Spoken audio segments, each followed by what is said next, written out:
नमस्कार, मैं हूं सौम्या और आप देख रहे हैं डीएनए न्यूज़। हमारे चैनल के इस प्रोग्राम हमारा समाज में हम आपका स्वागत करते हैं। इस प्रोग्राम के जरिए हम विभिन्न समाजों के कार्यों और उनकी उपलब्धियों का ब्यौरा जनता के सामने रखने की कोशिश कर रहे हैं और यह भी कि दूसरे समाज को अपनी सामाजिक एकता के लिए क्या क्या कार्य करने चाहिए। तो आज की इस कड़ी में हम बात करने जा रहे हैं सिंधी समाज के अध्यक्ष महेश रोहरा जी से। तो आइए उनसे बातचीत का सिलसिला शुरू करते हैं। जी सर, आपके समाज में कुल कितने सदस्य हैं, कितने मेंबर्स हैं और कार्यकारिणी का गठन किस प्रकार किया जाता है? वैसे तो सर्वप्रथम डीएनए टीम को मैं बधाई देता हूं कि हमेशा से ही एक नए स्वरूप में धमतरी में एक नया आगाज़ लेते हुए आए हैं। मेरी शुभकामनाएं। हमारे सिंधी समाज में 1500 परिवार हैं जो हमारे सदस्य हैं, परिवार हैं।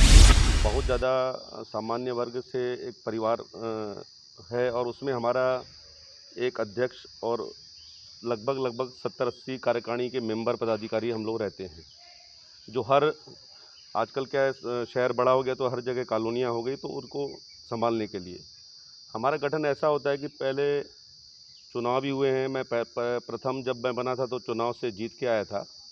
सेकंड में फिर दोबारा मुझे काम को देखते हुए चुना गया। तो कभी कभी चुनाव भी होता है या तो मनोनयन का भी स्थिति आ जाती है। तो ये दूसरा कार्यकाल है जो अभी चल रहा है। तो हम लोग जो टीम है फ़िलहाल, अभी जब से कोरोना आया है, लगभग ये दूसरे कार्यकाल का 1.5 साल तो लगभग हमारा इसी में चले गया। तो दूसरा साल तो हमारा कार्यकाल में कुछ भी हम लोग अगर सिर्फ सेवा भावना से देखा जाए, उसके अलावा अपन कुछ नहीं कर पाए। तो कार्यकारिणी और अध्यक्ष और 2 उपाध्यक्ष का हमारे समाज में चुनाव होता है, चाहे निर्विरोध की स्थिति आ जाए। उसके बाद बाकी जो है हम तीनों मिलके इसके पदाधिकारियों का गठन करते हैं। जी सर, अध्यक्ष पद में रहते हुए आपकी क्या क्या उपलब्धियां रही है आपके समाज के प्रति? देखिए, ये तो एक सेवा भाव है। सामाजिक रूप से तो बहुत ये मान के चलिए कि बहुत ज़्यादा परिवार सदस्य होने के कारण एक तो छोटे बड़े सभी लोगों से मिल के चलाना, उनके दुख दर्द को समझना, और इसके अलावा पिछले 2 साल में एक नई उमंग के साथ हमने एक सामाजिक जो हमारे इष्ट देव हैं झूलेलाल, उनका एक ज़बरदस्त त्यौहार हमने मनाया था लगातार। उसके मतलब पुणे से जो अपन ढोल ताशे वाले बैंड लाए थे, उसके अलावा बहुत कार्यक्रम हुए थे। बॉम्बे से हमने संगीत का जो हमारे सामाजिक कार्यक्रम थे उनको लाए थे। उसके अलावा हमने जो हमारे पिछड़े वर्ग या गरीब सहायता कोष का एक निर्माण किया गया था, जिसमें उन कन्याओं को जिनके आगे पीछे कोई नहीं है, उनके विवाह में हमारा समाज पूर्णतः उनके विवाह में पूरा खर्चा करता है। इसके अलावा जो हमारे कुछ परिवार हैं जिनको हम लोग राशन वगैरह, विधवाएं हैं, उनका राशन या जो भी सामान लगता है मेडिकल, उनका हमारी तरफ से निःशुल्क रहता है। इसके अलावा अभी 2 साल के इस कार्यकाल में एक पहले तो जुनून था लोगों को जोड़ना, संगठित करना। संगठित करने के बाद अभी इस साल में जो कोरोना काल आया तो बहुत सी समस्याओं का सामना करना पड़ा। उसके पश्चात भी हम लोग लोगों की सेवाओं के लिए ऑक्सीजन मशीन सर्वप्रथम सिंधी समाज ने ही लाया, सिलेंडर की व्यवस्था लाया। उसके अलावा कोरोना काल में जब फर्स्ट पिछले साल 2020 में ऐसी स्थिति आई थी, तो उस समय सबसे पहले हम ही लोगों ने 2000 पैकेट पूरे राशन किट बना के पूरे धमतरी नगर में बंटवाया। और बहुत सी चीज़ों में अभी लोगों के मानव सेवा में जुड़े हैं, पर अभी सब लोग कोरोना काल से सभी अपन लोग जूझ रहे हैं, सभी समाज लोग जूझ रहे हैं। और सर्व समाज से भी हम अच्छा जुड़ाव रखे हैं। सभी समाजों के साथ एक साथ मिल बैठ के मीटिंग भी होती है 6 महीने में, साल में। तो ये भी एक अच्छा फ़र्क पड़ा है कि नए लोगों से आने से हर सर्व समाज में एक अच्छी एक जुड़ाव वाली भावना भी आई है। जी सर, आगामी योजनाएं क्या है आपके समाज के लिए जिससे आपका समाज और मजबूत बना रहे? आगामी योजनाएं जिस हिसाब से हमें लग रहा है कि जैसे हमारे समाज के ज़्यादातर लोग व्यापारी वर्ग से जुड़े रहते हैं, और व्यापारी वर्ग से जुड़े रहने के कारण बहुत से मध्यम वर्गीय व्यापारी या छोटे व्यापारी, या ये समझ लीजिए उनको बहुत सी तकलीफ़ों का भी सामना करना पड़ रहा है। उस उसके कारण हम लोग सोच रहे हैं कि उनके लिए अपन कुछ ऐसी व्यवस्था करें। एक तो कई चीज़ों में हम लोग को लग रहा है, जैसे स्मार्ट कार्ड है, आज लोगों को हॉस्पिटलाइज जाना है तो स्मार्ट कार्ड का गवर्नमेंट का जो फ़ायदा उठाना चाहिए वो। एक तो जो प्रधानमंत्री के मकानों के लिए रहता है, जिनके पास प्लाट्स हैं, छोटे टुकड़े हैं या छत है तो खपरे वाली है उनको मकान, तो उनसे भी लोगों को जागरूकता लाना चाहिए कि उनको भी वो सरकारी फ़ायदा मिल सके। इसके अलावा हम लोग ये सोच रहे थे कि जैसे इंश्योरेंस बीमा व्यापारी लोग नहीं करते, या इंश्योरेंस होना ज़रूरी है, क्योंकि अगर कुछ हो जाएगा तो जो सामान है व्यापारी वर्गों का उसके लिए तकलीफ़ हो जाएगी।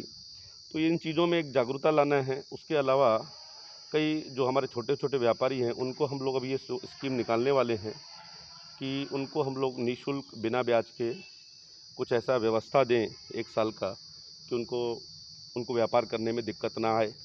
ऐसे हम लोग अभी एक आगे जो रणनीति है उसी में हम लोग अमल करने वाले हैं। और निश्चित ही पिछले साल हम लोग जो एक भवन है हमारा अमापारा में, उसे भव्य बनाने के लिए बाहर में हम लोग एक प्लाट लेके 1 लाख स्क्वायर फीट का जो हम लोग एक सोचे हैं उसको अमली जामा पहनाना है कि अब निश्चित ही जल्दी हम एक भव्य भवन की कल्पना कर रहे हैं कि एक सामाजिक रूप से सभी समाज को काम आए, ऐसा भवन बनाने की भी हमें आगे की प्लानिंग है। और अगर ऐसा ही कोरोना में स्थिति जिस हिसाब से लग रहा है तो कहीं न कहीं एक आगे हमको, क्योंकि सिर्फ सरकारें कुछ नहीं कर सकती, हम सबको मिलके इसमें आगे आना चाहिए।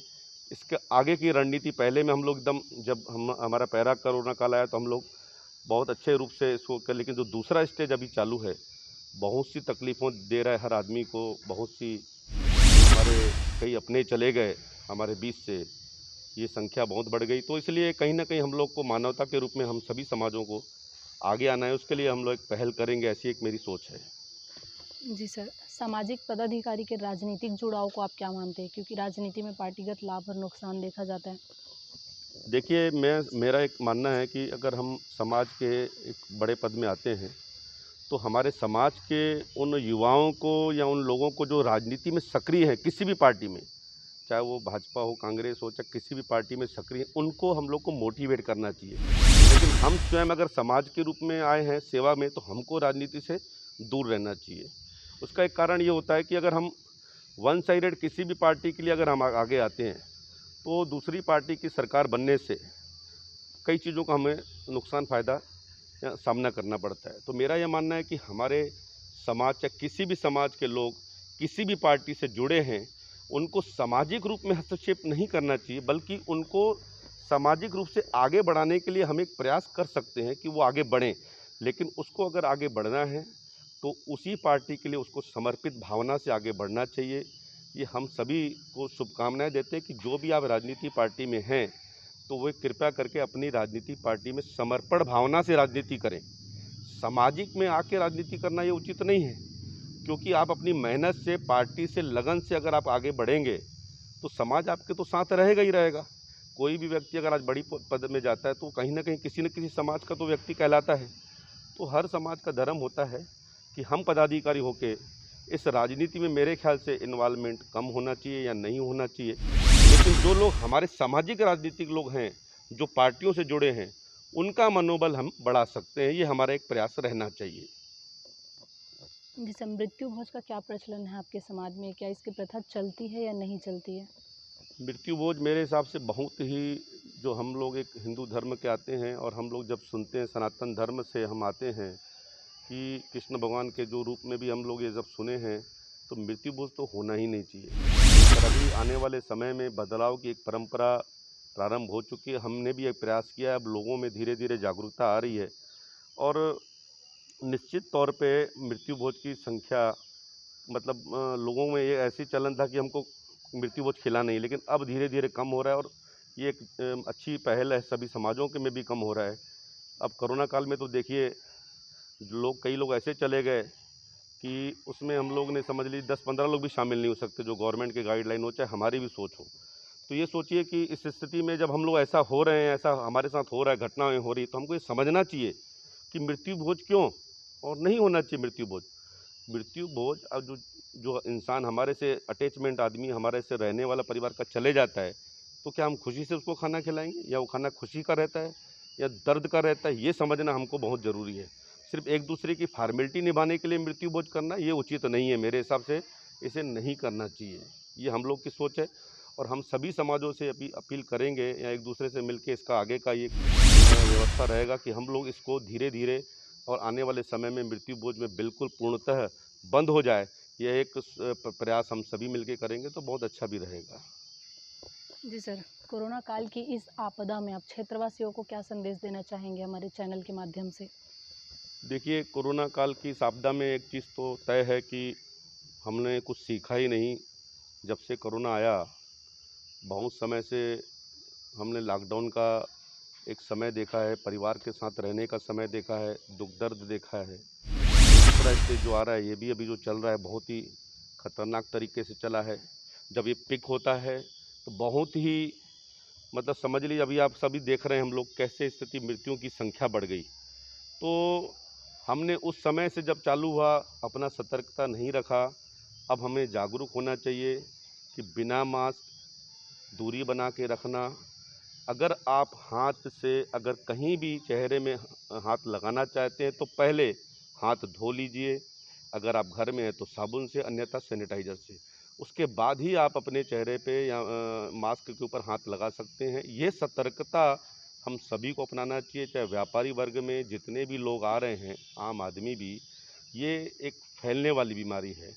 अगर किसी को हो जाए और उसी के बाजू में मैं बैठ जाऊं, अगर उसके लक्षणों से मुझे आ जाए तो मेरे परिवार में आ जाएगी। इसलिए इसे हम सब मिल के, क्योंकि इसकी दवाई अभी कारगर बनी नहीं है, सिर्फ वैक्सीन आई और वैक्सीन से जब तक 2 डोज न लग जाए तब तक हम सबको सतर्क रहना है।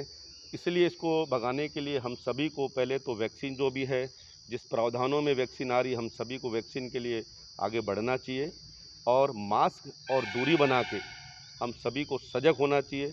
यह सतर्कता अभियान हर समाज वाले अभी चला रहे हैं। मैं उनको भी शुभकामनाएं देता हूं। हमारा सभी का फ़र्ज़ है कि हम इसे रोकने में कामयाब हो जाएंगे, अगर हम सब मिलकर इसके लिए इसका अपन अभियान से जुड़ जाएं तो।